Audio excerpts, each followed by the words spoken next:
welcome back to, is that, oh, this is gone. Welcome back to Everything from Nothing, Ireland's most getting there. We're getting there with the equipment.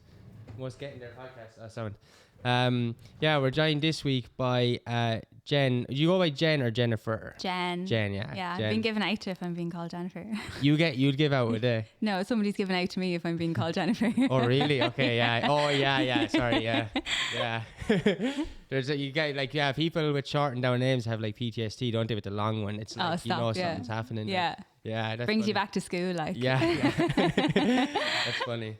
And do you go by the Womb Witch? Is that what or is that just like the online name and stuff? Like, yeah, I suppose it's funny. Like, I put it as that you can put your little tag on Instagram, like beside your name, and I put it up there because it was kind of in line with like what I do, and then it's just really taken off. So everybody seems to bounce off it. So cool. Womb Witch. And what does that like? Yeah, what does that mean like? So for me, I think the word witch in and of itself for women is really important to sort of reclaim now. Like there's a lot of trauma related to it, especially generationally. And it just really means to me somebody that works with as many natural things as possible to try and heal the body, the mind, the soul, and kind of get back in touch with themselves. So it's not about spells or, magic in the way that we would know it from like witches on TV and in books and whatever. It's more around like using herbs and nutrition and meditation and all of the different things, the different tools that you have at hand that are natural to help you work with yourself. Yeah, and I think as well, like it's everything that's like that invokes like positive growth as well. Like it is funny, like the stigma of what was portrayed in telly, like, or even your Halloween decorations of a witch and stuff like that is so bizarre that it's like a different planet. Like it's of what it actually is. Like it doesn't make any sense. Like, and people, like, I have the pentacle tattooed on my arm, and like anyone outside of anyone that like knows its like origins and stuff like that, like would go to like that I'm a Satanist, which would be kind of like, or something like that, which would be complete opposite. Like I don't know someone who's more against Satan. I know Satan's probably not. I've never met him in person, so you never know. He's probably really sound. Yeah, he's just getting a bad name. Like, yeah. Everyone just like, a rough family, like. Yeah, but it is funny, like, and it does. Do you feel like though that like profile or stigma around it is changing, like? Like, I think people still have sort of a negative connotation with the word witch. I think what's really changing is a huge part of it has been around like kind of the sisterhood wound, like when everybody was being persecuted for being witches back in the day, women turned on women, and we've kind of moved into this generation of pitting against each other, and you can't be on top with another woman. You have to climb over each other to reach the top in whatever career you're in life. It's like the tick box things, who can one up the other, that kind of thing.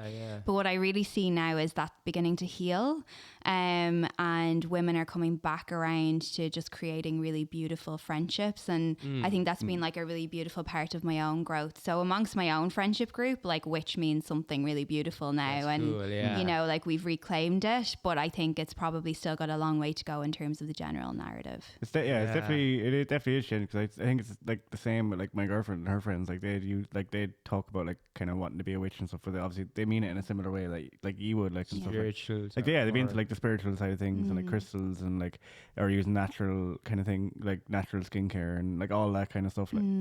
So it is interesting to see it be reclaimed, like. Yeah, exactly. It's really powerful. Like, it's part of the sort of feminine rising, that we're in this state right now, and I think we've had a few years of kind of going through quite a toxic form of femininity, and now it's kind of coming back around to really moving into that positive sort of divine feminine energy, if you want to call it that, where we're letting go of the trauma and the baggage that we've held on to for a very long time, whether it's ours in this lifetime or we've carried it through from the past.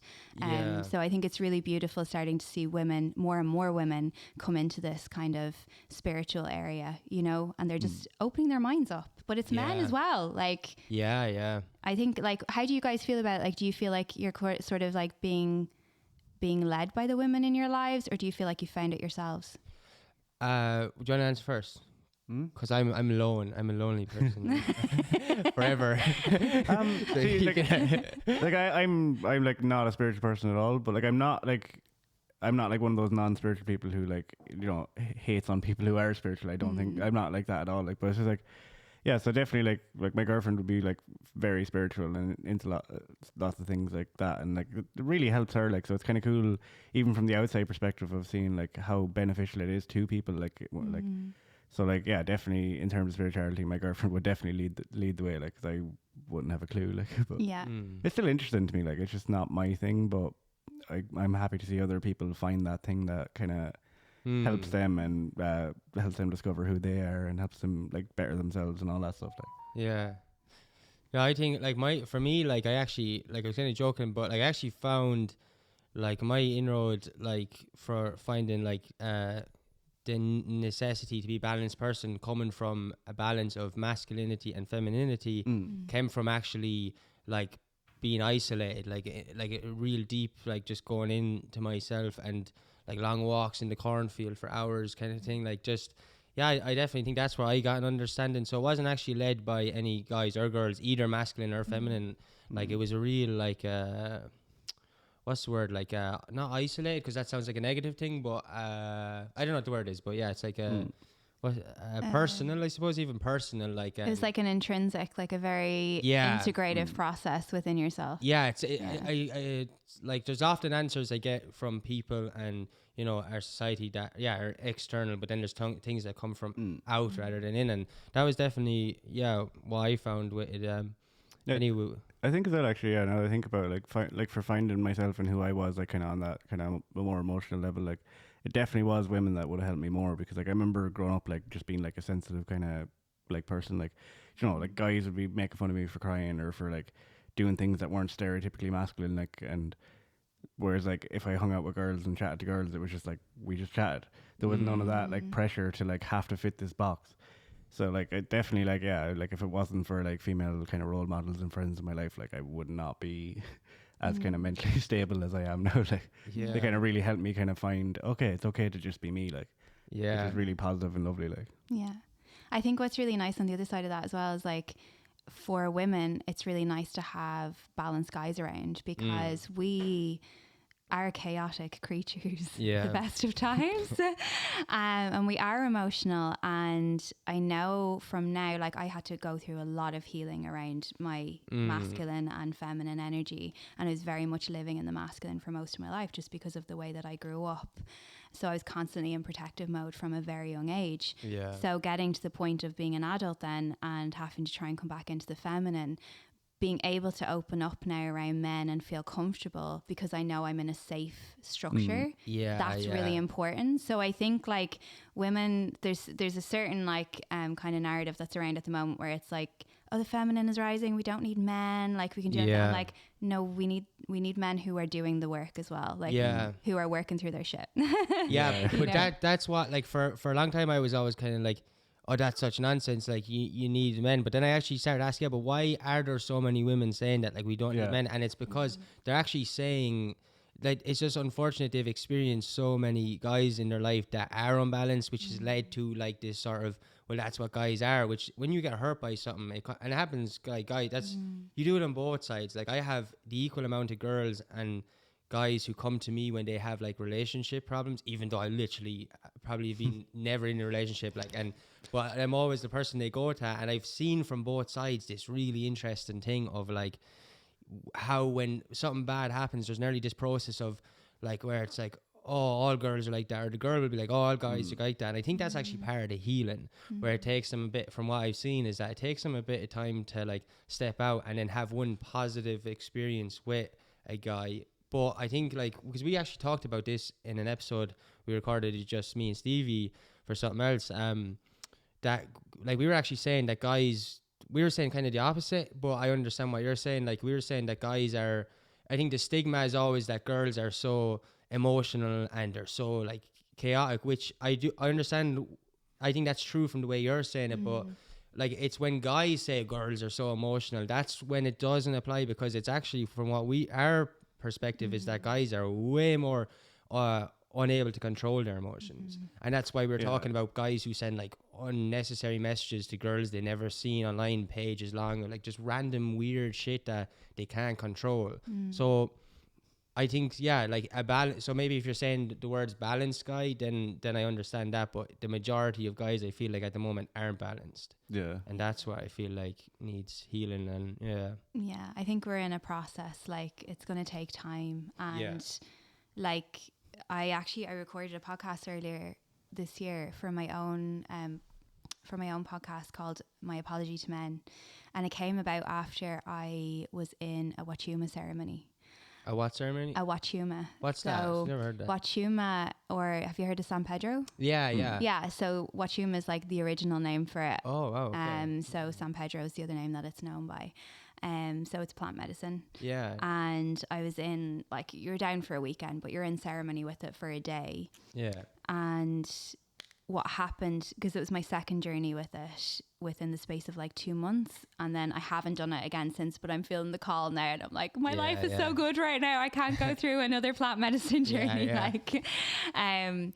But anyway, I digress. So after that particular ceremony, I was held in space by a female shaman, and then she had a man helping her, and I experienced so much shame around him for the way that I've treated men in my life due to my own traumas and things that have come up for me.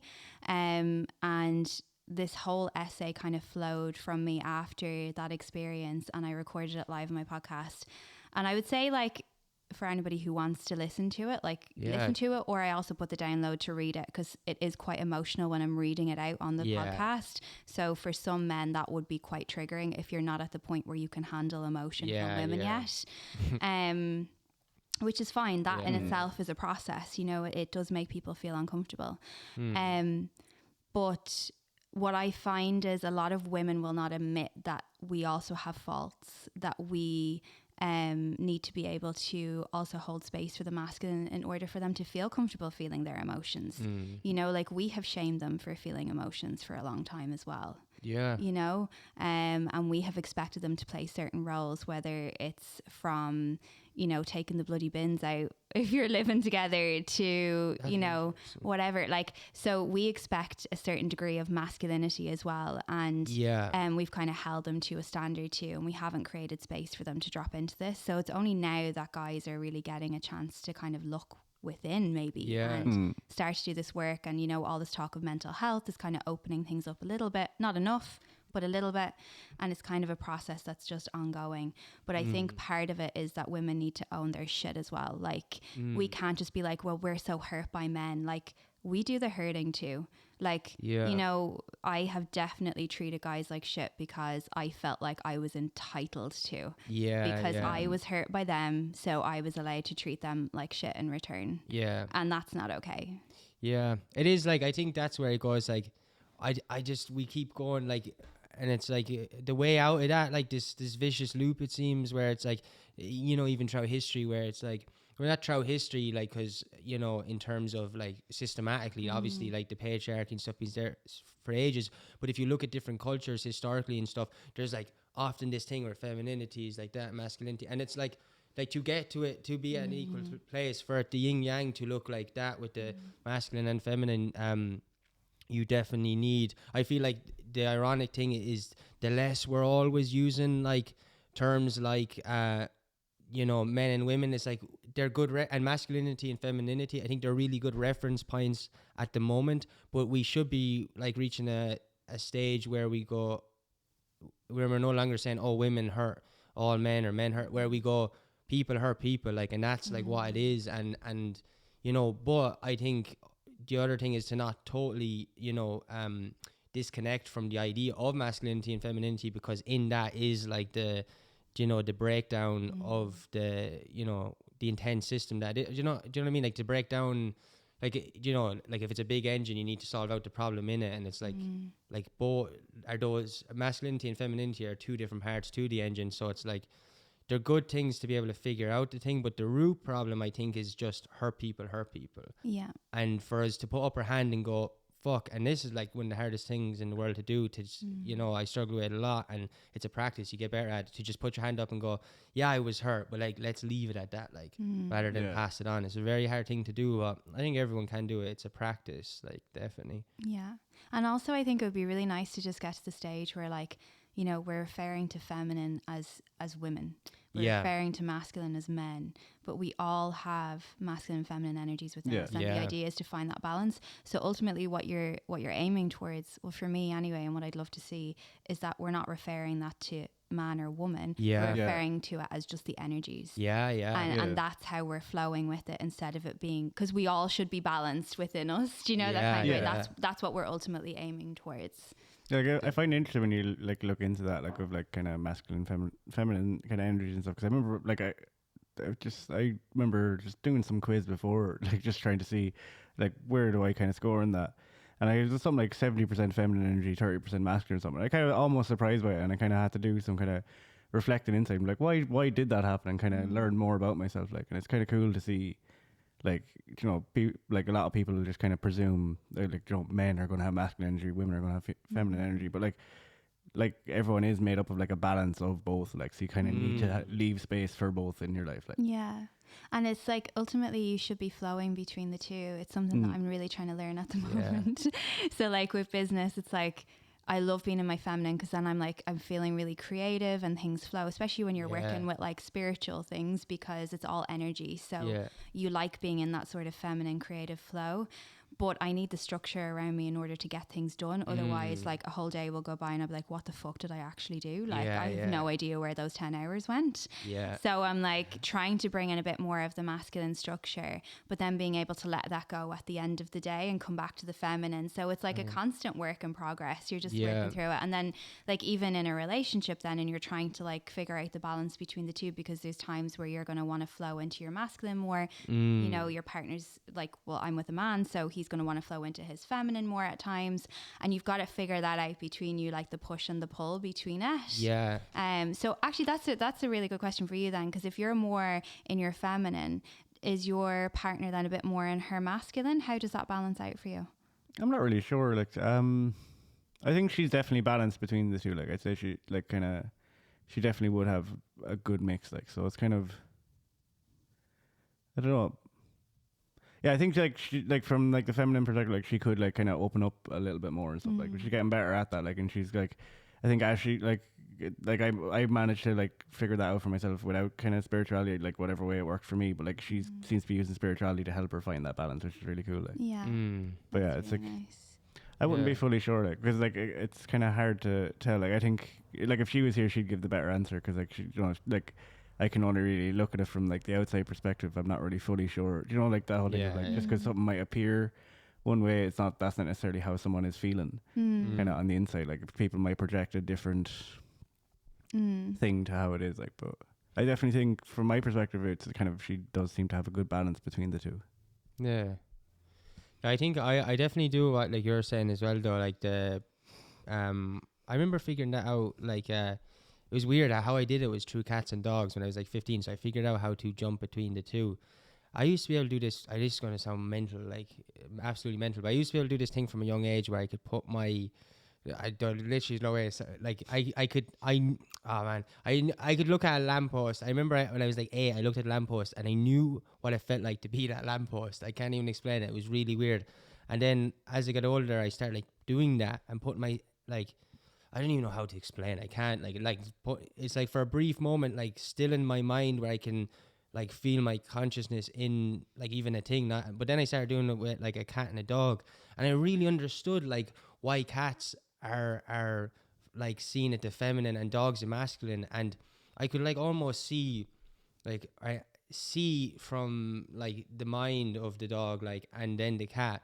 And I actually applied that to like day to day. So I do that, like if I'm working and stuff, similar to what you're saying, like it's always like, if I don't like switch to the feminine mind at the evening, I find that like that's the best way to like relax and to like, you know, it's a more creative thing, and I'll have like really creative dreams that night and stuff like that. The masculine, but in work, like working and stuff, projects and stuff, it's switching constantly. Like if I'm going on a phone call, I will get into that masculine, like, okay, like there's an agenda for this call and they're going to tick those boxes. It's like that to me is very like that masculine energy. And then, but like if I'm bouncing ideas off with Stevie on projects we're working, it's like I need to be in that feminine feeling, like which I can't even explain it, but it does feel like a cat, like it's kind of like moving like that, whereas a dog's like this, do this, do this, do that, and a cat's like, you know, more in between the spaces of those things. I don't know, it was a weird thing I figured out, but it helped. Like loads of the projects that come to life is actually because they're like acting like a cat and a dog. I feel like you just have a little cat bed somewhere here. You just like go and curl up in between sessions. yeah, take a break. Yeah. I always joke and say I need that actually, like around the house, just put little cat beds everywhere. So I'll just take a little nap, it'd be great. Yeah. Yeah. But like, so yeah, just to focus on the part, like the womb part of it though. So what's your, like, would you say you have a mission or a goal behind being the womb witch? Yeah, so I guess this has come about, like, I mean, my own journey has been insane in this lifetime. Never mind going back to past lifetimes. Did either of you ever do past life regression? I didn't. I have had experiences through really weird dreams, and I've done practices. I don't know. I've never like looked into past life. I've done practices like just like meditations without intentions, and letting the meditation like I just see what I don't try and focus on a thing. Let my visuals do what they do, and have been in really weird places that feel like they could have been past life stuff. I don't know for sure. Yeah. What about you? No, I've never done anything like that. Yeah. Have it's you? Really interesting. Yeah. I mean, like that, I would have just, it would have happened naturally in meditation for me as well. But I've done specific like past life regressions, but it's been work that I've done in other lifetimes before. And it's kind of come back around full circle now, because it's sort of like, this is where you're supposed to put all of the different knowledge that you've gained over the lifetimes together to serve. Right. Yeah. So that's kind of how it's come back around. So, in this particular lifetime, then from studying like nutritional therapy and beginning to work a lot with women's health, and having had my own issues with that, and like, you know, growing up with like menstruation and like the shame around it, and nobody teaching you how to manage anything properly, and then moving into adulthood and trying to figure it all out in relationships and in everything else, and then just trying to live day-to-day life, you know, when you have your period and you're in agony because you've got really bad PMS and you don't know how to help yourself, and all of these different things. So just even from that perspective. But then I watched the women in my family really struggle with their own womb health, you know, like my nana, my aunt, my mom all had really early hysterectomies. My mom had a hysterectomy at like 42, which is really young. My nana had one at like 36. So you are kind of looking at generational trauma there as well. And I could see myself massively heading down the same route with the way that my menstrual cycle was behaving. So I knew I had to change something myself after I started studying nutritional therapy and kind of learning a lot more about it. And then I started specializing in female health when I was doing clinic work out the other side of that. And then I started working in a health store, and then I created a health store and managed that for the last couple of years before I went into my own business full time. And again, I was specializing in women's health, and ended up working like doing nutritional training on behalf of companies that have really natural supplements that help with female health. So it was kind of where everything was focused from that side of things. And then energetically, with trauma that would have happened in my life, like so abuse, rape, different things like that, I was carrying a lot of sexual trauma myself in my body. And it was through womb healing that I started to be able to release that. So that's more of the energetic work. So you've kind of got the physical work, which is like your nutrition, your lifestyle, your movement, how all of that impacts actually learning about your cycle and using that to help yourself and improve your life and live according to your cycle instead of working against it. And then you've got the energetic side of things, which is removing that kind of energy that's stagnant there, whether it's sexual related or whether it's like energetic from relationships, or you might be carrying a mother wound or a father wound. It could be inner child stuff. Whatever it is, a lot of it's carried around that space. So when you start to combine the two of them, it's really fucking powerful, and you start to feel the difference. And I was noticing it myself from doing the work, and then I was doing a business mastermind. Like I started it in October last year, and about a month into it, I thought I was in there to like really enhance my empowerment coaching business. And I was like, I'm in the wrong business. Like, fuck, I'm gonna have to change the whole freaking thing around. I was like, this is like a rebirth again. I was only after coming out of work. I was like, we're 3 months into me working for myself. Like, how am I going to do this? Like, it's a complete pivot. And also because you're sort of rebirthing, it takes time for that to come full circle as well. So I've slowly been moving into it, and now I can kind of see the way forward, and it's definitely a mission. It's definitely, I feel like it's why I'm here. Like, I feel like it's definitely my soul's purpose. You know, I just finished running the first round of a course called Womb Sounds. I had that dropped in for me in a meditation that I was doing with myself after having some cacao last like December. And it was like, you need to run this 6-week program. And I was like, right, okay, cool. That's and cool. like, give me more info, thanks. But it was really like, it's not going to be like anything that's ever been out there before. So it's very different. It's more like, it feels very like ancient practices. Everything is channeled. We have the weeks planned in the sense that we know what kind of topic we're broaching each week. But other than that, it flows with the energy of the group that we're with. And you know, I knew I had to hold it with somebody, and I happened to be on the beach one day with my friend, and I was like, I think it's her. And I said it to her, and she was like, oh yeah, I'm definitely in for that. So we meditated together with some cacao, and we ended up being brought on this like past life regression to Egypt.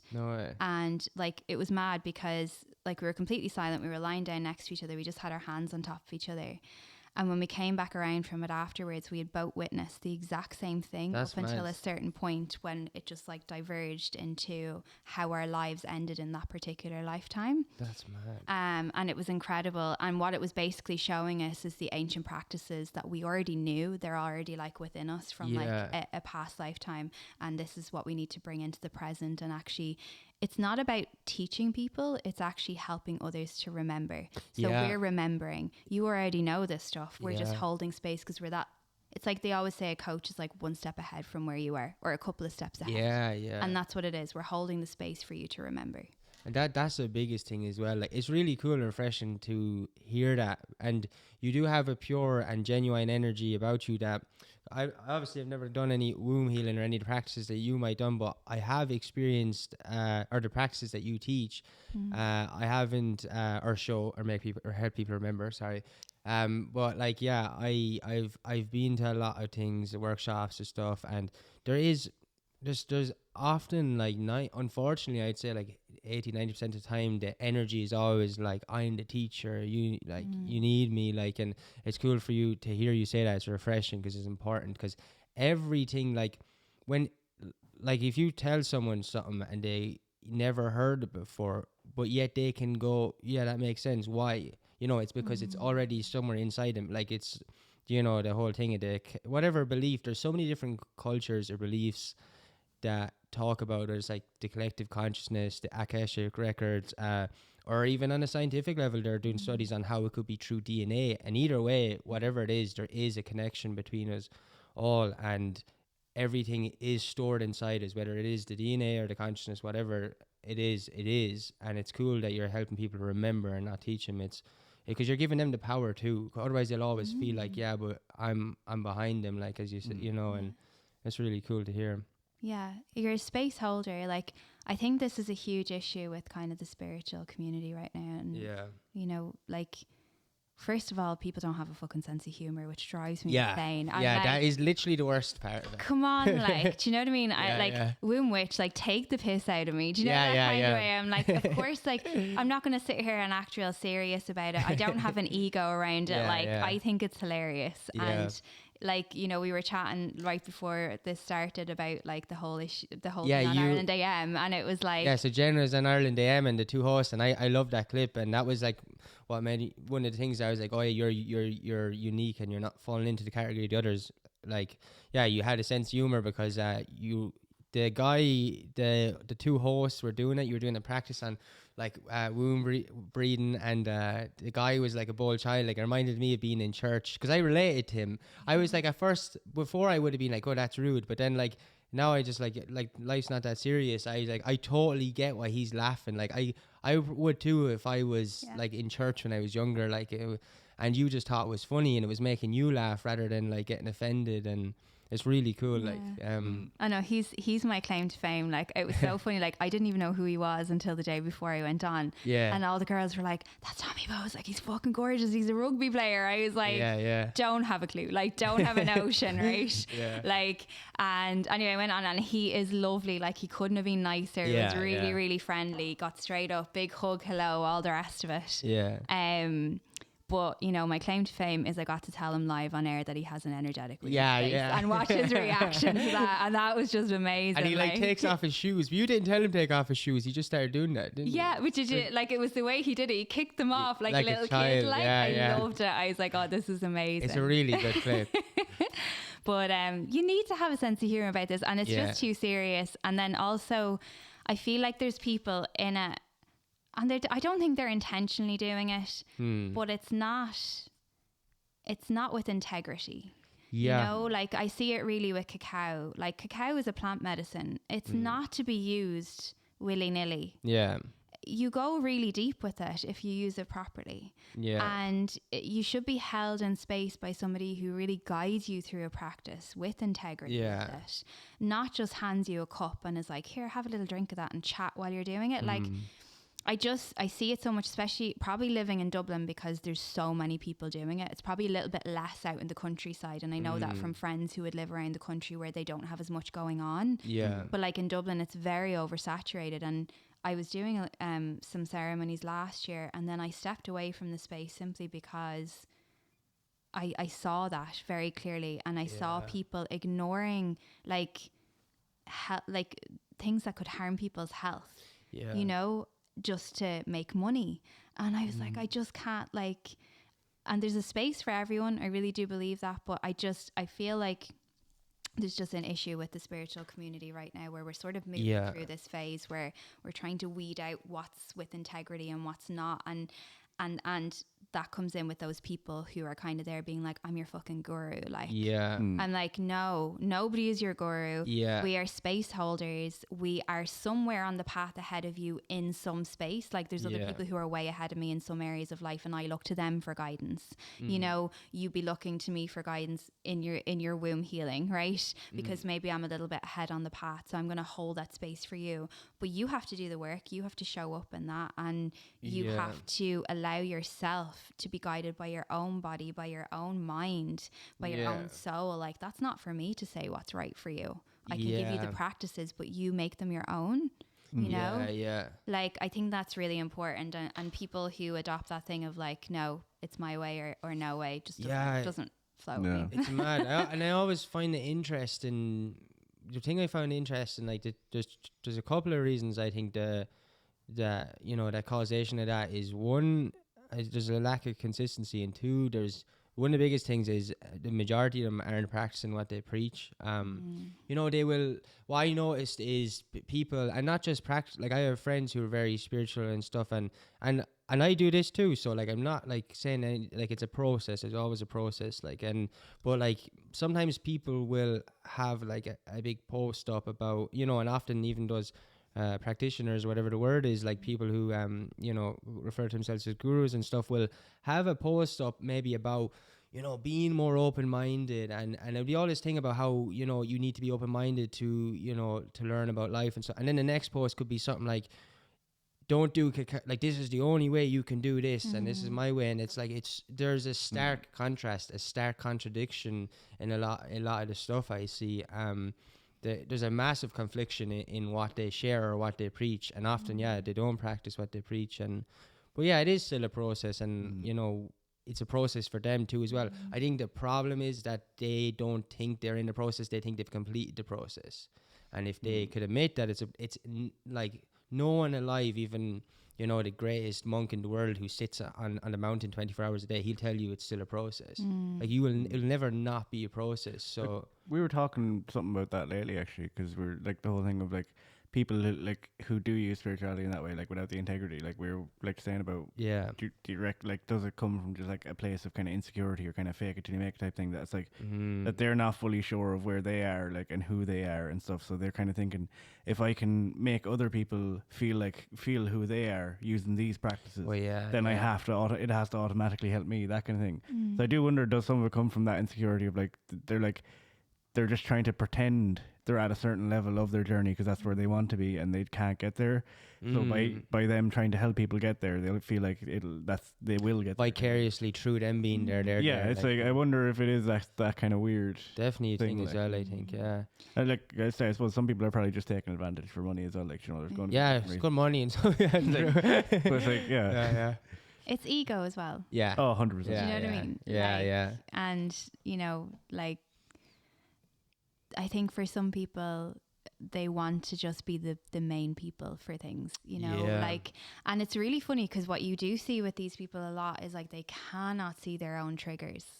Like, they really can't. Like, I had one of my like best friends held the most amazing like wild woman experience recently, and it was all about like reuniting women with their bodies and being okay with the natural feminine form and being okay like naked and in the wild. And there was a whole big ceremony around it, and there was a few different practitioners as part of it, and like, it was a really beautiful thing. And that got attacked online by somebody else who has quite a name for themselves because they are like a cacao facilitator, like teacher, all that kind of thing. Who was like, this is an empowerment for women. And I'm like, no, it's not your form of empowerment for women. It doesn't mean that it's not empowering to some women. So it's like, why can't we just let each other live? Like, I just don't understand that. I'm like, do whatever you want to do. And why tear others down? Exactly. And even if the person given out is right, even though there is no right, but even if there was per se, let someone try, like, let someone. And the other thing as well is, to me, I don't hear like the comment. What I hear in that isn't like, that's not empowerment. I hear, and you see it in all, is that gets broken down in my head or condensed down to, you're not about, like, someone shouting, you're not about love and light, I'm about love and light. It's like, it doesn't make sense. Like, it doesn't make any sense.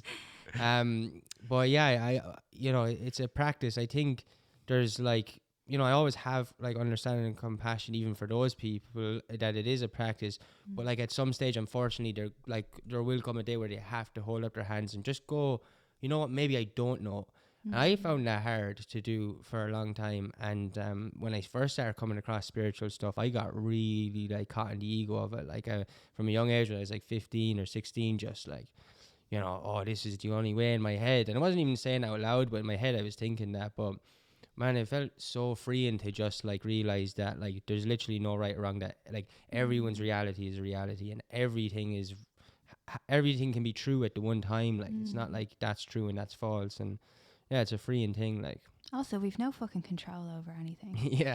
This is like you have to fully surrender. I think that's been the biggest lesson. Is it's like, and I've kind of had this thing recently where I'm struggling a little bit with, the idea of manifestation, right? So like, I feel like my partner who's in my life now is probably one of my biggest manifestations. Like, and I don't get me wrong, I've done the fucking work for it, right? I have worked on myself to bring him in. But a huge part of it was sort of the manifestation process of being really clear on what you want and all that kind of thing. But then I'm like, they tell you to think about what you want and like bring it in and ask for it and all the rest of it. But then like, we've no fucking control over anything anyway, and you're going to be brought down whatever path you're brought down. So like, what does life mean? No, you know what I mean? Like, that is definitely something I find interesting about, man, because I do believe like we have the power to make any reality. Like I practice it all the time, and anything. Like I do believe we have the power to make any reality a reality. The thing I learned though, in a very harsh way, oftentimes, is that you can manifest where you want to be, but you can't decide what roads you're going to take. Like you can't decide the details. Oh, I'm going to get on the bus here and everything's going to be fine. It's like, no, I've imagined something and imagined something lovely, and then it comes true. But like you don't there's kind of a shock even when it comes true. It takes a while to even realize it did come true, because it had been so harsh to get there, where you're like, now you have to heal from the harshness just to get there. And it's like this weird thing that I always find. But I think, so you don't have to control how you get there, but you can, want to get to somewhere. I think like that, I can relate to that thing, like when you're saying about like different paths to get into the same place, it reminds me like, that conversation we had lately as well, where we were talking about like, because you're coming from a perspective of like spirituality and like believing all that stuff, like, and like with all that stuff there, like, you're like, isn't life amazing?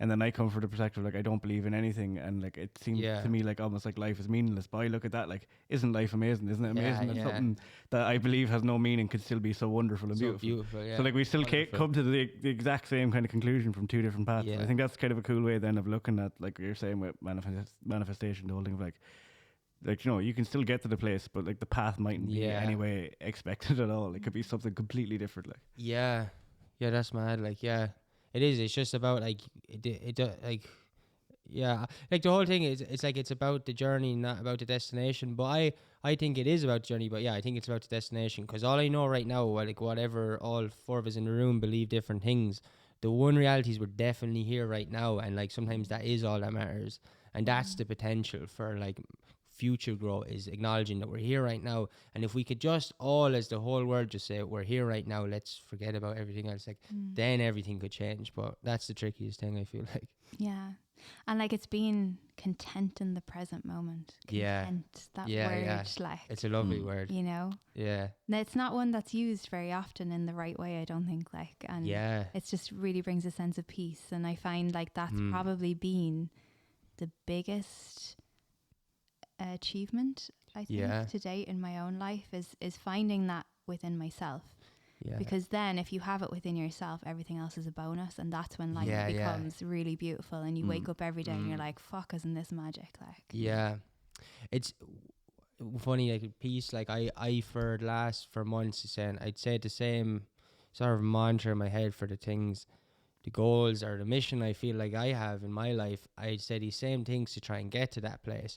But one of the things I kept saying that always felt a bit funny is like, so for example, I'd say I am, so it's not I want, it's I am this, I am that, I am. But one of the things that always felt funny was, and the rest always felt that needs to be said and stuff like that, but then I'd say I am happy, and it always felt out of sync or something. And then only like about 2 or 3 months ago, I changed that to like at peace, because I was doing like writing. I do morning pages every morning, 2 A4 pages every morning, and it just came out for whatever reason, like something telling me to stop looking for happiness, like look for peace. And I really just understood it. Like I got a glimpse of like, holy shit, like peace is far more important than happiness. Like happiness, you can't have happiness without it's, every action has an opposite and equal reaction. So a life full of happiness will mean an equal amount of a life full of sadness. Or if I choose peace, which is just the flatline thing, and like in a weird paradoxical way, that is happiness. Like and that like it was a lot to swallow a few months ago, but I'm aiming for that now, and I can see its benefits. Like, but you feel like that, like your greatest achievement is getting that kind of peace, is it? Yeah, that's cool. The inner peace, like, because I've heard you guys talking about horoscopes before. Did you ever do your human design? The human design? No, I haven't heard of that. You never done human design? Why? It sounds so like we have there's loads of different ways to learn more about your personality. Like you've got your like astronomy, that kind of astrological route, and then you have like numerology, and then human design is another form of kind of that. It's like you've got 5 different types. So you've got generator, manifesting generator, manifester, projector, and reflector. But it's really interesting. It was developed by, like, I don't know too much about it, and to be honest with you, trying to figure out the charts for me is like math, so it just doesn't work. It's why I can't do astrology either. I'm like, cannot make heads nor tails, but I love it, and somebody else tell me everything, but I just can't figure it out for myself. But human design is really interesting, and it really, really hit home. But just what you're saying with peace, because I'm a manifester, and my kind of happy point, there's a word for it which I can't remember that's specific to human design, but my, say, balanced point is the word that they use is peace. So I'm wondering if you're like a manifester as well. I'd love to know now. Actually, I definitely believe in like, I've just had too much proof, and like, do you need to go to someone to do that, or can you do a quiz online? No, it's the quiz online. You can do You like the free quizzes online. Oh, I will. I constantly do personality quizzes, like for the most random things. Like I've done like Myers-Briggs and everything. Like I find this for me has been the most beneficial in learning more about myself, because it's taught me about how I work. And for so long, I was like, I'm full of ideas all the time, and I'll start projects, and it takes me a lot to be able to finish something. And I thought there was something really wrong with me for most of my life with that. I was like, why the fuck can't I ever finish anything? And it was really like, I was really hard on myself about it. And then as I started to do more of this work and learn more about myself, and then I discovered human design, actually being a manifester, you're not meant to finish projects. You're supposed to invite in the help from other people to get that done. Yeah, that's mad. Yeah, I definitely relate to that. Like, I think I relate to that as well, because like I'm always full of ideas and I'll get them started, but then like, you know, like even like things like Krog, like if I hadn't had that conversation with you, Krog never would have happened. That would have been another idea that I just couldn't do. Yeah, but like, but that's why you've been to me as well. Like, like the other side, like to make it happen. Same with Owen and Hugh and the other people, everyone else, and Haley and a lot of people involved. Like I was like that my whole life, like just. But like now I have that's one of my biggest things I'm grateful for. Like, if I have 10 million tomorrow and everything happens, like, and you know, we want to set up all these creative studios around Ireland and everything happens in place, the one thing I would say thank you God for is the people who, like Owen and Stevie and Haley and Hugh, who see the vision. Like, that's mad to me. People who see that like vision, like I wouldn't trade that for like, you know, anything in the world. Like, and so I needed people around me to reflect like where the process of the projects were at, which would actually help, you know, get them done, and even them getting involved and added their consciousness, especially what like some of our projects are, you know, for people. So like the problem, I think, when you have like systems or new ideas and everything that, you know, stuff that's involved around maybe benefiting a new way of society, which is what we're trying to do, it can't come from one person. That would be like that would be mental, like to say, well, that goes back to this is my way. Like, so it was really humbling to see how wrong I was about loads of things, having the lads involved, and keeps the thing grounded, and that's what gave it life. Like was the groundedness that the lads all brought, because I'd be pretty mad like thinking things you know. There's a huge ego death involved with this, because like even like a lot of stuff has happened lately where kind of on reflection of bringing the business around to a certain point, you know, you got in touch with me based on the Egyptian channel that I did on Instagram, and I was never going to post that. That's and mad. My friend happened to be with me. My mom lives in Portugal, and she come over for a few days, and she was like, fucking post that online. And I was like, oh, I can't. And she was like, Jen, why aren't you posting this stuff? Like, people need to hear it. And I was like, oh, but like in my head I was like, oh, is that not really like from the ego posting that? And she was like, no, like you're passed on a message, you need to pass this on. That's cool. And it was like a huge lesson for me. I was like, I need to get out of my, like, I'm actually blocking the channeling from spirit because I'm standing in the way of it reaching the people that it needs to reach, because I'm worried somebody else is going to think I'm in my ego and I don't want to appear that way. So I was like, fucking ego death. But also, like, I was planning a big event for this year as well called Follow Your Fire, and it was going to be like a brand new style of event to Ireland, and like the energy around it is huge, but it wasn't right to do it this year. And so I've put it off until next year. But even to be able to do that, I was like, I could sit here in my ego and be like, oh, like I can't, like what would people think, like just like go ahead with it, you know, all that kind of thing. But it's like, no, I need to bring in the right people around me. This needs to get the right level of energy behind it. It needs to have the right like community of people behind it. And I actually don't have to do it all on my own like that. It's like, have the vision, ask for the help, get out of your own way and stop sitting in ego. Like it's there's a huge ego death as part of all of this as well. Yeah, just what you're saying though reminds me, like, ego is also so complex. Like that exact example I relate to, like where I go, like there's so much stuff I haven't shared online because I used to operate in the ego a lot more and still do, but I realize how complex the ego is, where it's like I get so like wound up sometimes when I always ask myself before I post something, is this the ego or is this the version of myself with the best intentions? And then sometimes though I find the version of myself with the best intentions and the ego, it gets clouded, because then I go, yeah, but what if the ego is telling me post it, so it's something really good that I think I should share it to the world, but then I go, no, don't share it, that's the ego. But then I go, well, what if that's the ego saying don't share this because it looks like the ego? So now I don't want people to think that I have an ego, so then I don't share it. That's also the ego. Does that make sense? It's really fucking confusing, and I don't know what to do ever. It's like, so, overwhelm on trying to just put a post up, like, and it's like the truth is no one gives a fuck. No, that's the truth. No.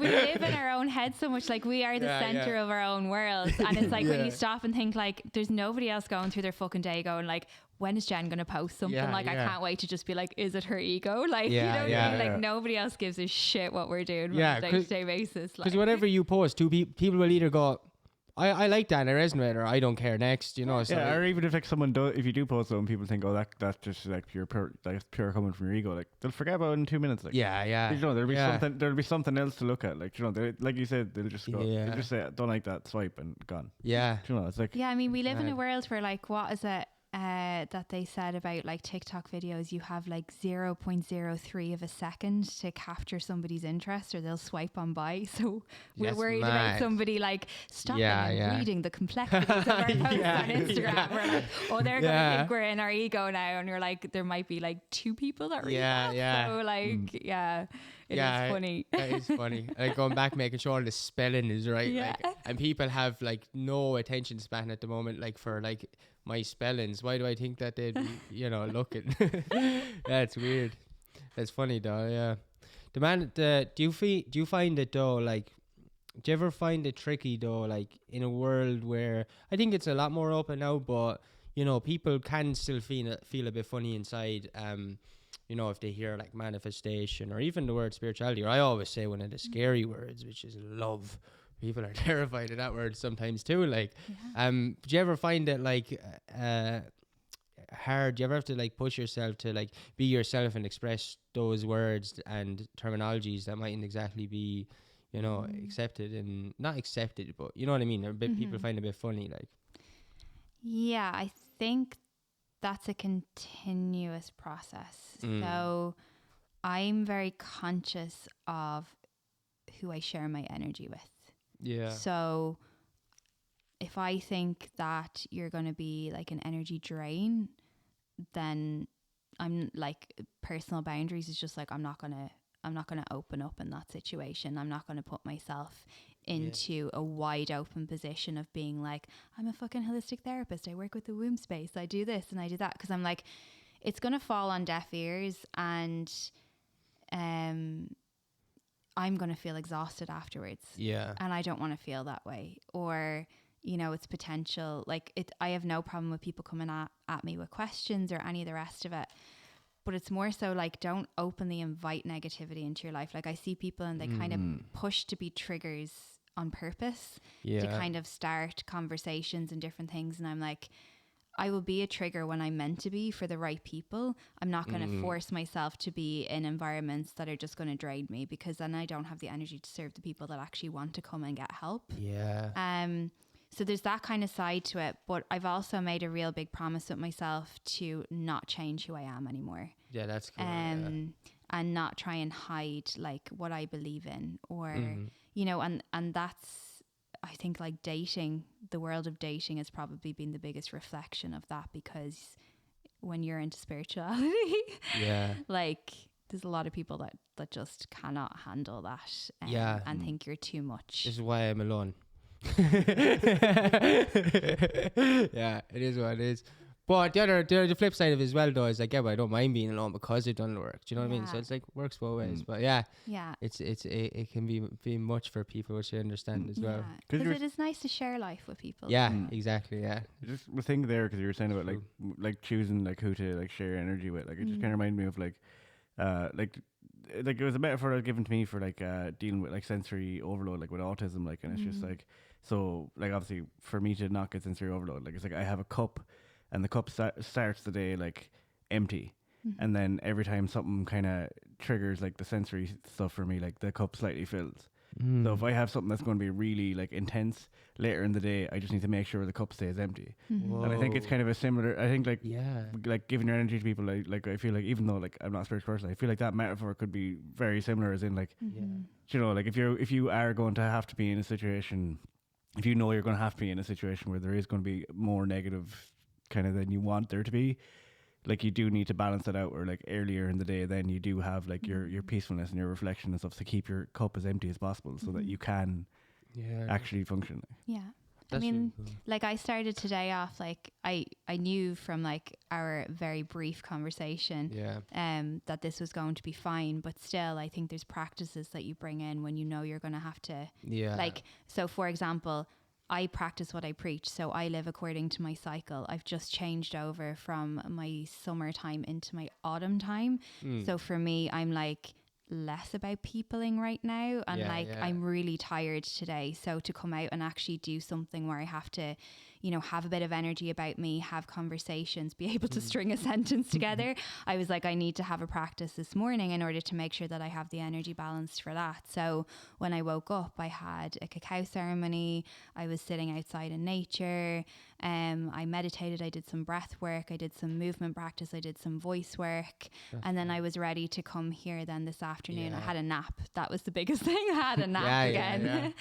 And I had coffee. So did you just watch some clips or podcasts and like, I better get my shit together for these, like, they're gonna fill my cup?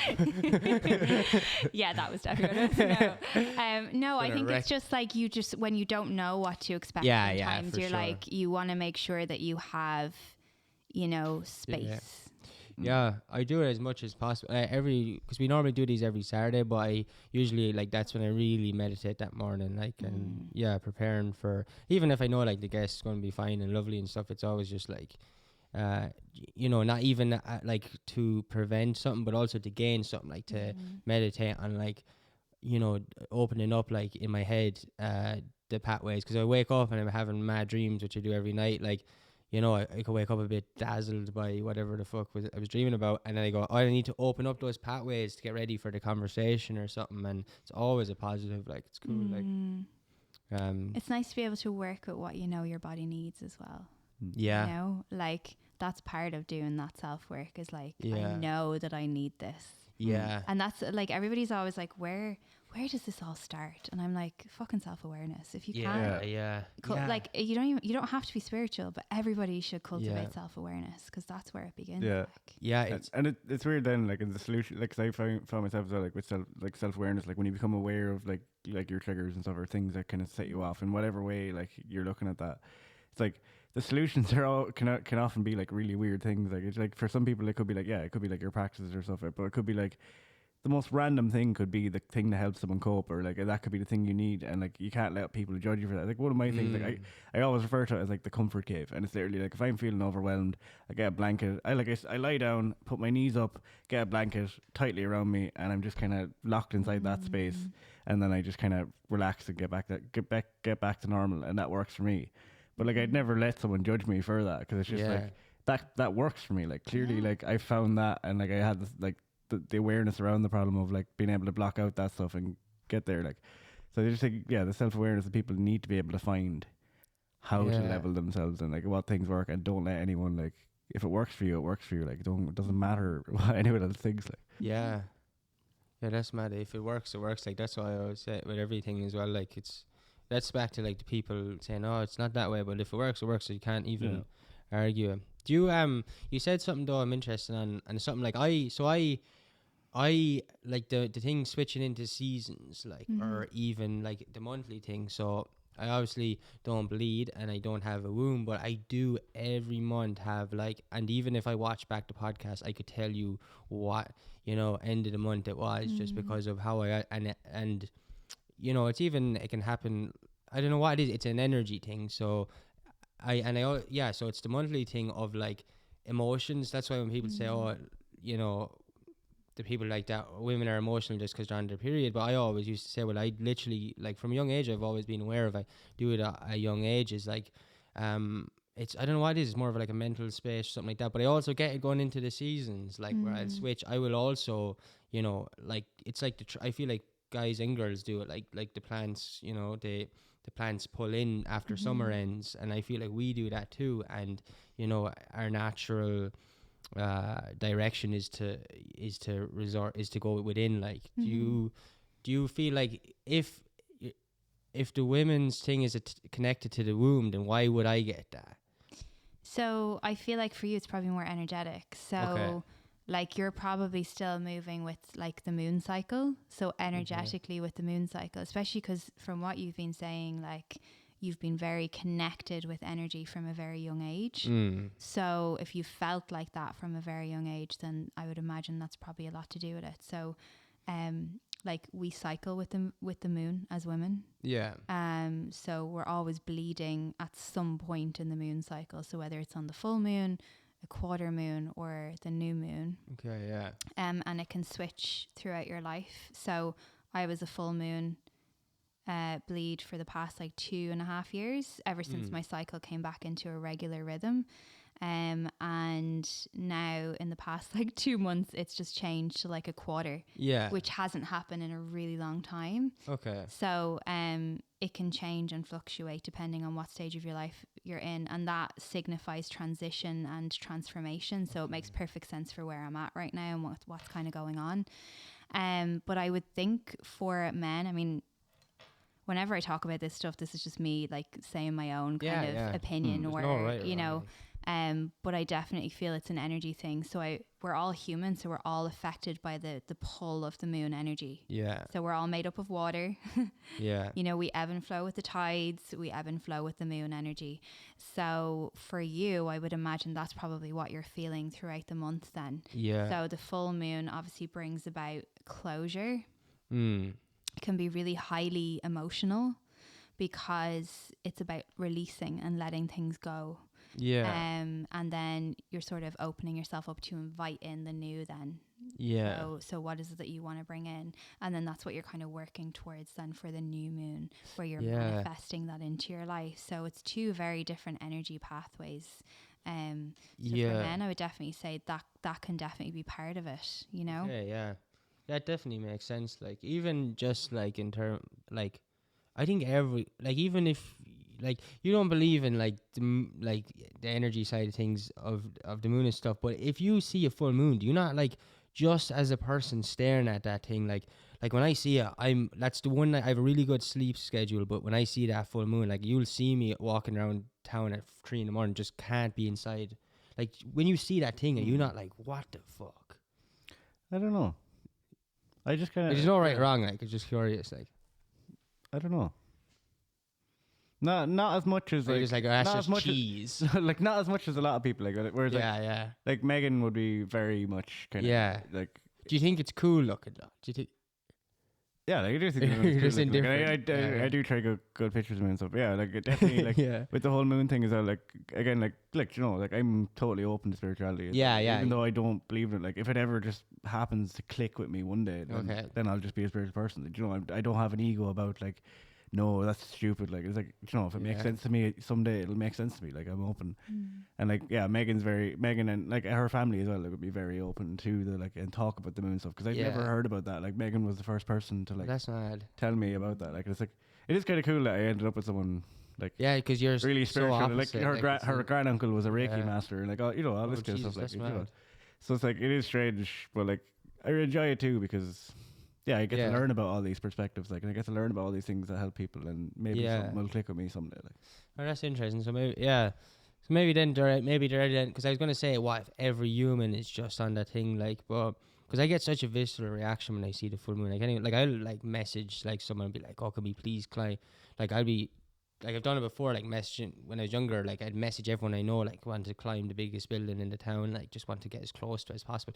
Obviously, it's so far away that that's not going to make much of a difference, but just want to be at the highest point of the town, like, and I don't know, it's just always been this thing. And but then the next day I would actually feel like, you know, I was coming down off it, like, you know, like I was hungover or something, like, oh geez, that was a blast last night. You feel wrecked after it, like, and I naturally feel that, like, before, from a young age. It's weird. Yeah, I would definitely say you're connected in with the energy of it, for sure. What's so what would be like, so like you understand your mission, okay? You know your mission, you know why you're here, but this is someone you figured out recently or still trying to figure out, is because we have like a mission for all our things as well, is like, can you say though, like, do you have a point where you can say visually or whatever, like, needs to come to fruition, where you can say mission done? Do you know what I mean? Like, is there like a... Like, I don't think there'll ever be that point where I'm like, I've completed my mission. I think it will be like a lifelong process of adapting to different things that arise from it. Like, I know what the immediate mission is and what I kind of need to get set up for the next few years. And like, but then it's like, well, where's that going to take you? That's like what you said. It's sort of like the journey that you go on. You might have an idea of what the destination will be, but that's only like a destination for a few years down the line. You've no idea what the ultimate extent of the future holds. So I think like it's just going to continue to adapt. Like I always said, even if I won like a huge amount of money tomorrow, or somebody handed me a huge amount of money, I'm the type of person that would need to, or would want to work. I would want to be doing something. I couldn't just sit and not do anything. Except for days like today. I could very much be a cat cuddled up in a bed today. But yeah, it's like, I don't think there's like an ultimate destination. There's loads of things that I feel like I'd love to do, but I'll be brought on whatever path is for the highest good of everyone I'm here to serve, and for the highest joy of myself as well. So I'm kind of really aiming on surrendering to that.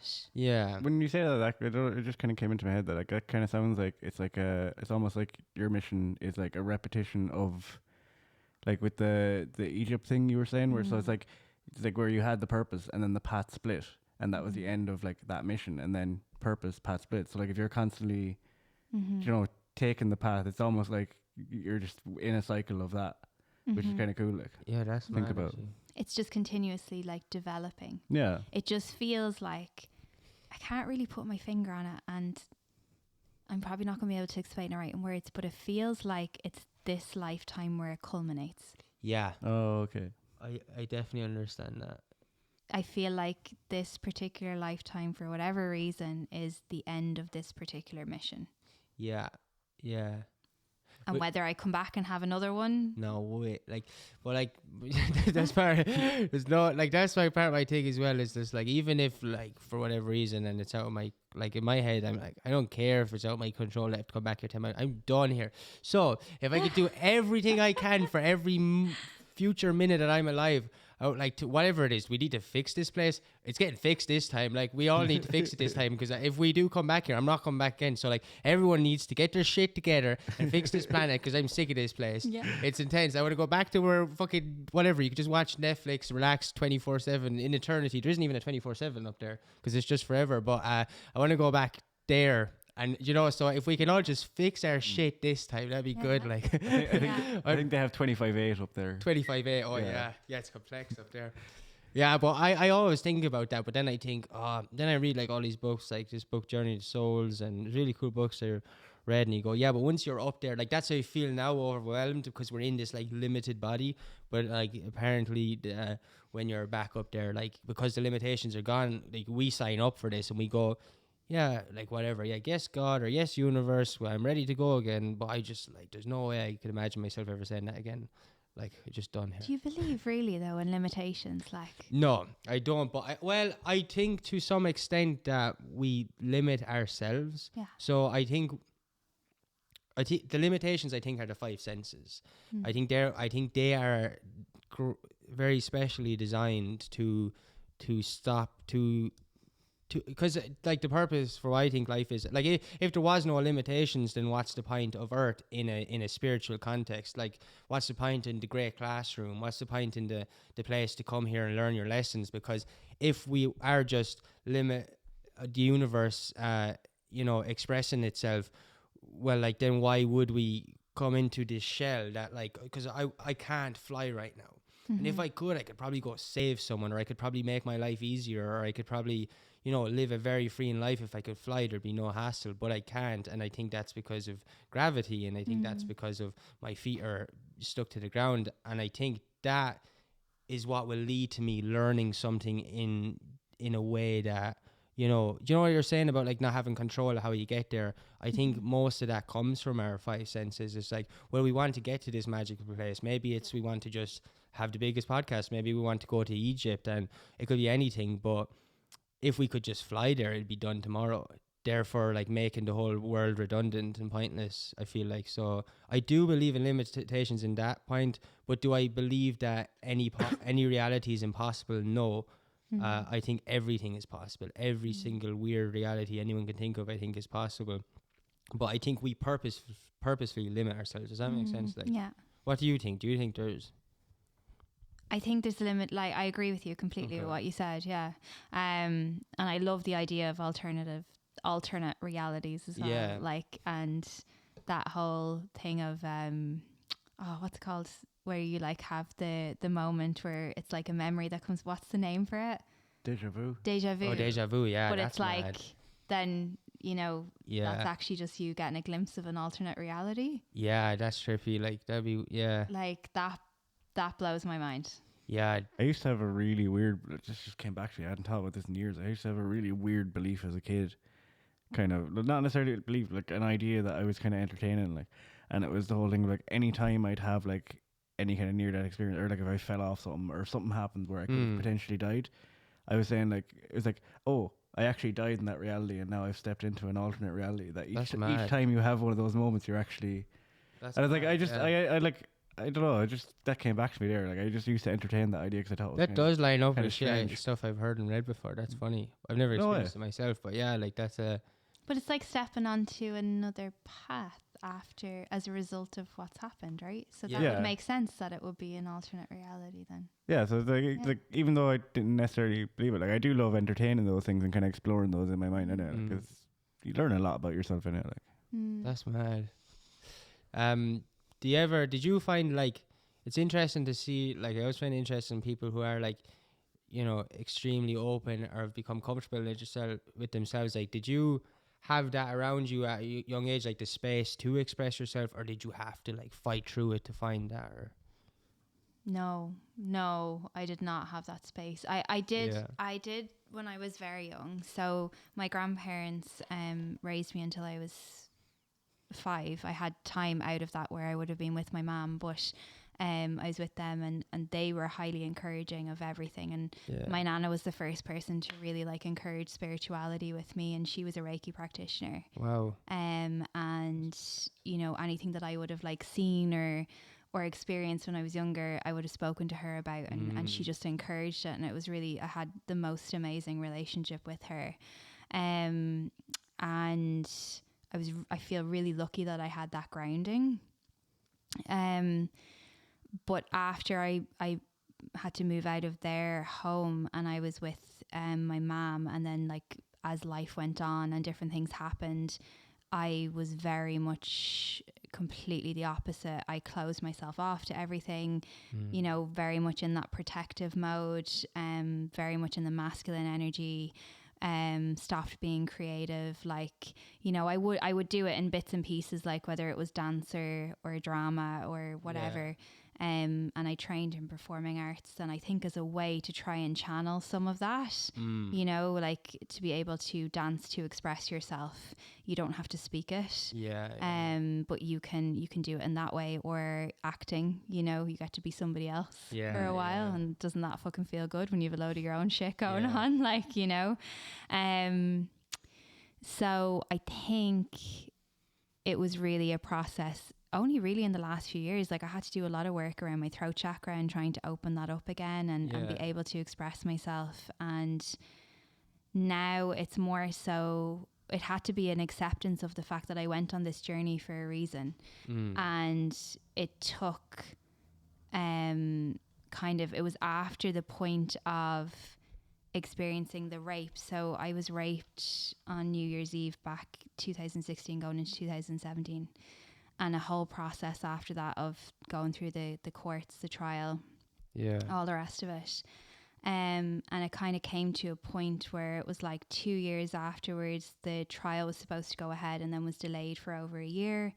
And I broke down in that moment because I realized that I had been waiting for a point to start living my life again and start expressing myself and start speaking my truth and really open up and actually share what had happened and try and help other people as a result of that. So you like attached that court date with your freedom from it, like, it was like it broke something in me where I was like, I can't fucking do this anymore, and also I'm not helping anyone if I'm sitting in this space of waiting, you know.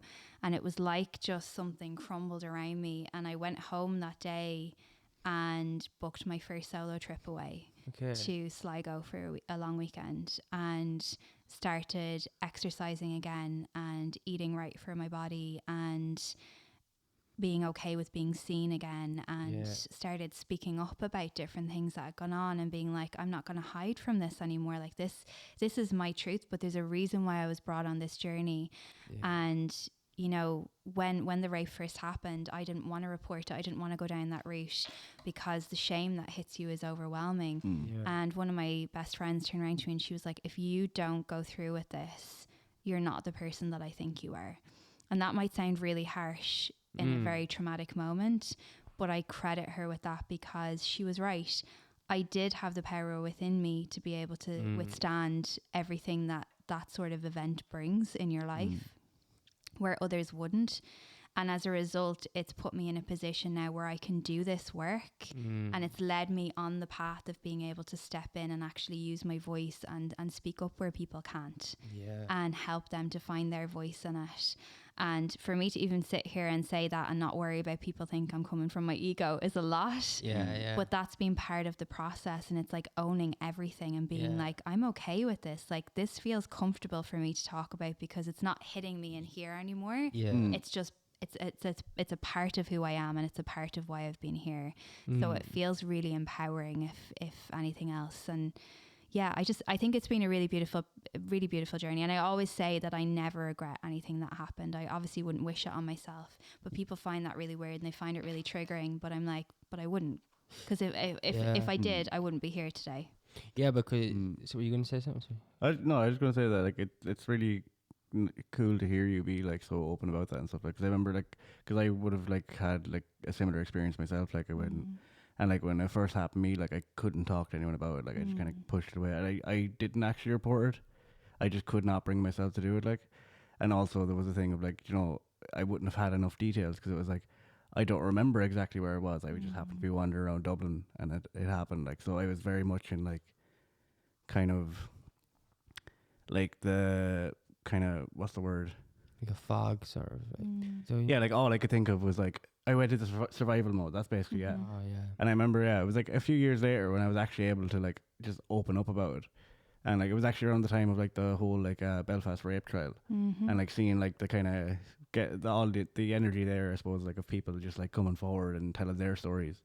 I kind of felt like, I felt it's time for me, because I told people I was close to like and stuff like, but I just kind of finally, and it was really freeing to finally kind of talk about it and say, look, this happens, like, and you kind of have to like deal with it, like, and it's really weird, like the way you have to kind of try heal from that, like, as well. Like I think one of the first things I did was like, that really helped me, was like I separated what happened to me from like the like sex itself, So that, like, because I was just like, I was trying to like say like, look, what happened there was rape. It was not like, you know, it's like trying to separate that and trying to separate what happened from as many different things. Like, like, so it wasn't to do with like me walking over this, or like it wasn't my fault.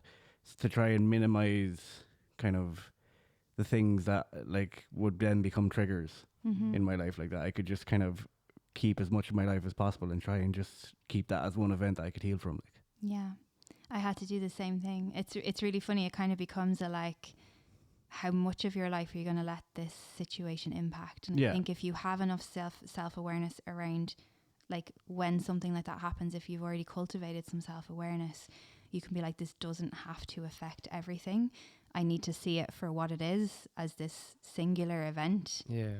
And I need to process that, and I need to integrate it and heal it and learn from it and do all of the different things and feel it, most importantly, because when we don't feel it, we carry it with us.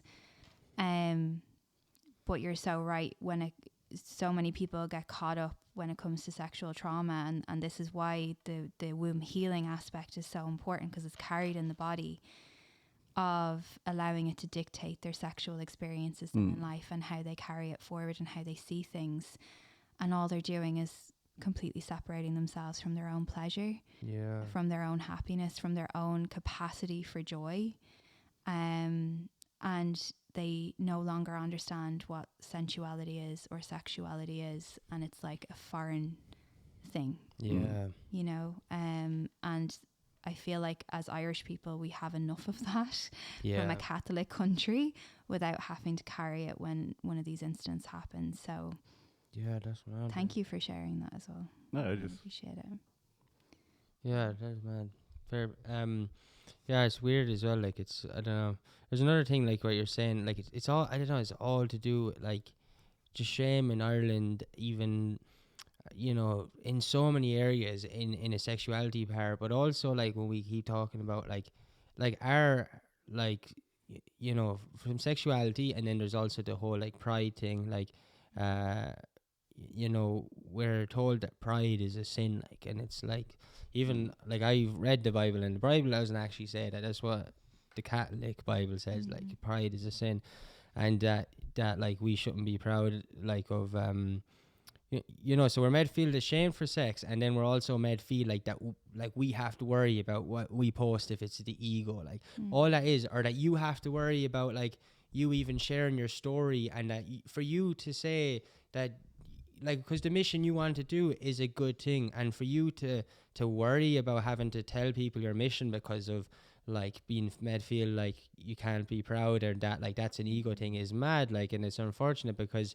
it's a good thing, and it's like all these good people who want to do good things who aren't allowed to be proud of what they do, or you know, say it out loud because they should feel ashamed, and it's really bizarre. And to me, that's what I realized as well, a big time when I would question if something's ego, I had to go, yeah, but you know, to be able to say out loud that you love yourself, that's there's a big difference of doing that in Ireland than it is in like America. It's like, you know, there's a lot, like if you say that in California, you go, yeah, we all love ourselves, it's great, like, yay.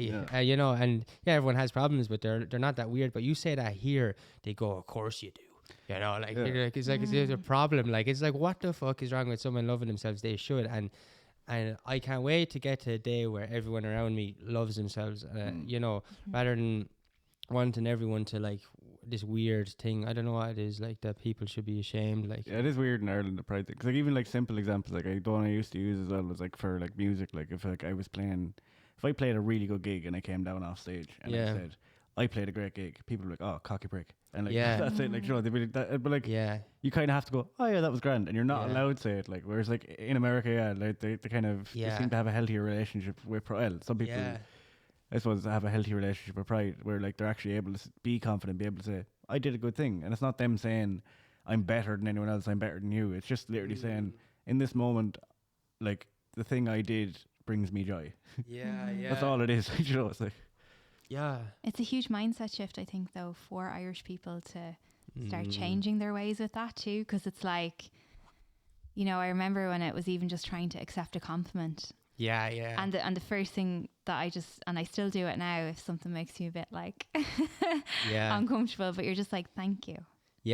I still get so uncomfortable saying that, like the thank you, but it's important. But the other thing I found not uncomfortable, because life to me, like I enjoy intensity, of like awkwardness or just bizarre, unique feelings I've never felt before. So I go out of my way to make them sometimes, and like I'll do this thing. So I'll get real uncomfortable if someone compliment and I go, oh thanks, and I try and avoid it, and I like before I would have been like, oh yeah, but it wasn't me, it was what it was that you're whatever, like that, like as if you're guilty, like it wasn't me, like I didn't do that good thing, even though in my head I knew well I was lying, because I actually knew I did a good thing, and because I enjoyed it, because I wouldn't have done it otherwise. Why else would I do it? Like, so I promised myself I'd stop lying, and I'd start telling the truth, which is if someone gave a compliment, I would, like, by me saying, oh no, I don't think it was good, that's a lie. I never thought that, like, but I used to say it a lot. But so I decided, I promised myself I'd never lie again in general, to myself or others. And I would figure out a way to tell the truth all the time. And I've always done that for the last while. And it's tricky sometimes. But yeah, anyway, I went, and I got really uncomfortable though with the whole thank you. That was the first solution. And I was like, oh, this is so uncomfortable though, to just be like, oh, thanks. Yeah. It was just really, so I started embracing it, really embracing it, and go, I know, like, just go for it. Fuck it. Just be like, I know, thanks. Like, I thought the same thing. Just go for it. Like, and it's the best feeling in the world. And you can do it in a way then where they kind of laugh too. And, so it doesn't come across where none of them, they're not like, oh, that's an ego thing, because it's so bizarre. So it's this weird thing. You can break through these experiences, whether it's awkward moments or situations like that, where you just embrace it in its entirety, and it becomes like an enjoyable experience. I don't know, but it's a tricky thing to do. I got a lesson in this last night. Yeah. So I texted you earlier, and I was like, I didn't have any signal where I was last night. So yeah.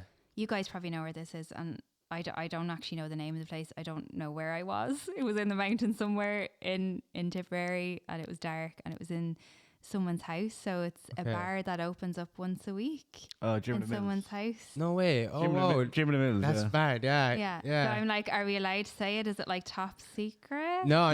But he was on. They've all their family been on the podcast at some stage. Oh, amazing. Yeah. Okay. So Jim is on it. I feel like I learned so much just from that experience. Like, I grew up in a really musical family. Yeah. Played a lot of instruments from a young age. Can't play anything now at the moment, but I'm hoping to get back there.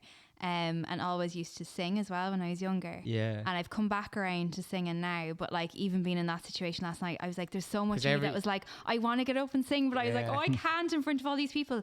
But everyone just got stuck in, and like, there's no ego about it. It's just like, but sure, we can fucking, like, it's like, why wouldn't you be playing? Yeah. Why wouldn't you be singing? And I'm like, that is what I need more around me, because I'm like, oh no, I can't. Like, even now I'm still a bit like, oh, I don't know, like, I can't. Like, what would they think? And then I'm like, but they're not even thinking that way. They're just like, if you've got a voice, it doesn't even matter if it's shite, get up and use it. Like, do you know? That pub is one of the most special places. I think it's the most special place in Ireland. Magical. It's like the end, and they are the most special family in Ireland. They are like just something amazing. Like, I used to joke, because we kept getting them all in the podcast. We'll nearly have them all on at some stage. Like, and like there's like 5 or 6 daughters, can't remember what, like, because there's so and all their family, they're all outside, the cousins, everything, they're all musical. And like it's like Ireland, I always said like Ireland should like have like a show on the Kardashians in America. Like, that family needs their own show to just show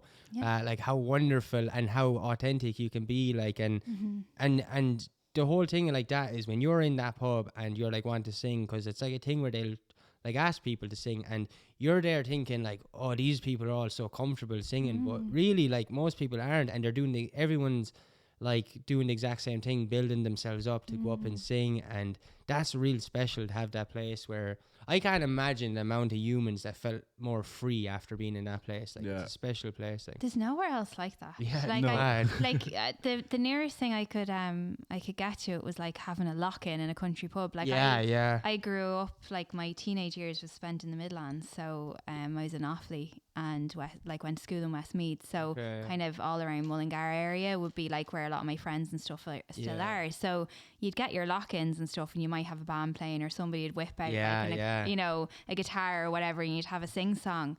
But this was like next level, you know, like it reminded me of my own family gatherings where the accordions will come out and everybody gets up and does something, you know, like, and it was just amazing. Like, it was really special, like really magical. Yeah. It's kind of one of those like once in a lifetime opportunities, Yeah. you know, to It's witness. on, yeah, it's on every Thursday. Like, you definitely, if Yeah. you're ever, it's like if people, it's a thing. Well, people do travel to it. Like, people, Yeah, travel people from all organise over the buses country. there and everything. Like, Some of the biggest musicians in Ireland would happily play there. Like, it's like a special place. Like, it's mad. Yeah, it was really special, but it was a full lesson in like, Yeah. why wouldn't you, like, if you have a talent in some way, shape or form, like, why wouldn't you be sharing Yeah. it with people? Because that might just mean something to somebody else. One other person might just be really special to them. Yeah. And they might get something from it. And that kind of rounds up that whole spirituality thing of like, if you've got something, share it. Yeah. Because you don't know who that's going to affect in a really positive way. Yeah. But there's a reason for it happening. Yeah, it's true. And that's like one of the hardest things to get over, is to just share it anyway. Like, that's, yeah, the situations where I shared stuff where I fully aware, like, oh, like 90% of people I know I see this are going to think this or that. And I don't think I was wrong in that, like, because there'd be something that might be bizarre. But I go, yeah, but like, there was always this weird thing. Something was like, yeah, no, but you have to share. Like, I don't want to, though. It's like the voice in my head. And it's like, yeah, with literally just one person. It's like, the question then is, am I willing to sacrifice my ego and what people think for the potential to help one person? And I was like, yeah, fuck it. Like, yeah, go on. Yeah. Give it a go. It's weird as well. You can't always predict like how people are going to react. 'Cause, like, there's times where I've written like poems or like song lyrics and stuff, and it's like, oh yeah, this sounds like I'd finish it and be like, yeah, this is kind of what I wanted to say, and I like it. Yeah. And I'd share it with someone, and like I'd read it out, and next thing I'd look up and they're bawling, crying, and I'm like, I had no idea, like, 'cause I wouldn't have made me cry, like, but I just, as soon as like I read it out to them, like, and they're like thanking me for it. And I never know how to respond to that, because it's like, that's not what I expected, but like, I'm happy someone managed to get something from it. Like, yeah, it's mad.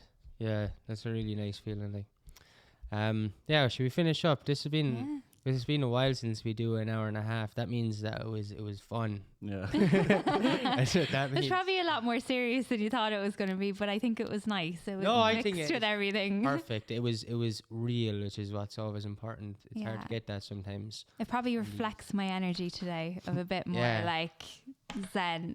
Yeah, I know you do. You're definitely one of the rare folks in the now what's the word, like, saturated spiritual community. Like, you're definitely genuine about what you do and balanced in everything you say. So thanks for existing. Thanks for coming. And yeah, thanks to everyone for if you have your own podcast as well, so where can people listen to that? So it's on all like platforms. It's not on YouTube because me recording myself on camera is still a work in progress. Yeah. It's on all like major podcast platforms. Yeah. So it's called Rise Up with Jen Kavanagh. It's a little bit of a mixture of everything, to be honest with you. Probably got a bit of a rebrand now going into season 3. Yeah. But yeah, go catch up on whatever's there. It's definitely some great like guest episodes to have a little listen to. And then if anybody does want to connect, I love chatting to people. So Instagram is the main thing that I use. What's your, is it at jenkavanagh.ie. Oh yeah, so you have your website as well. That would probably, does that lead everyone to everything as well? jenkavanagh.ie. jenkavanagh.ie. There's no website at the moment. Okay, right. That's a work in progress too. Okay, yeah. We'll get there. But that's the part where you need to become the dog, the masculine dog. And but yeah, so at Instagram at jenkavanagh.ie. The link is in the description as well. Thanks a million for coming on. Thanks so much for having me. Thanks a million for everyone for watching with your wonderful eyes or listening with your wonderful ears on Spotify. If you like this podcast, we like you too. Right. See you next week. Bye. Bye. Oh, wait.